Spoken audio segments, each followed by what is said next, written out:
Berapa ramai di luar sana berjuang dalam kerjaya dia, tapi dia tidak ada nikmat.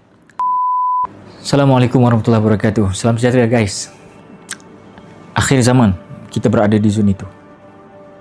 Ada 3 perkara yang paling penting untuk kita dominasikan supaya kita dapat terus kekal bergerak maju ke hadapan. Kalau tak, kita akan stuck in the middle. Apa dia? Pertama, apa juga berlaku? Sabar. Sabar guys. Sabar sekarang ni bukan sabar kaleng-kaleng tau. Ni sabar tahap gaban punya. Allah kadang-kadang uji kita sabar tahap gaban. Sabar yang kita katakan bahawa as-sabrun jamil. Sabar yang indah. Macam mana dapat sabar yang indah? Kena redha. Daripada sabar, dapatkan redha. Bila kita dapat makam redha setelah kita bersabar, Allah campakkan makam redha.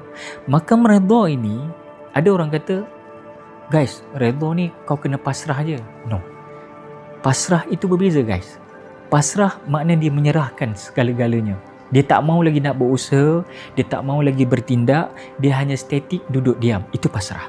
Tapi redha lain. Orang yang redha, dia ada usaha untuk dia bangkit daripada kemalasan, kesakitan, kekalutan, kegalauan dalam kehidupan dia. Kegelapan dalam hidup dia. Dia nak pergi balik jalan putih. Maka dia bangun. Itulah orang redha. Bukan pasrah. Dan yang paling terakhir, setelah kita sabar, Allah campakkan redha. Masya Allah. Ini the highest quality dalam hidup kita. Apa dia? Maka akhirnya dapatlah kita menjadi sebagai sahabat-sahabat ridwanullah alaihim ajma'in di zaman Rasulullah.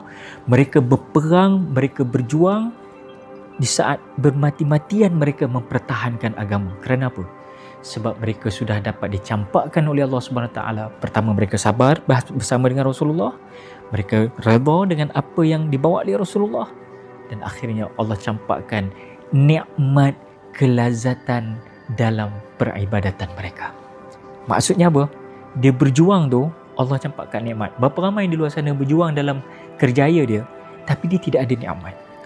Sebab apa guys? Maybe sabar kita tengah tidak cukup. Redha kita sedang culas. Tetapi bila ada sabar, ada redha, insya-Allah guys, Allah turunkan namanya kelazatan beribadah. Bila dapat kelazatan beribadah, perjuangan kita akan jadi rasa manis. Inilah yang kita rasa kurang di akhir-akhir kehidupan.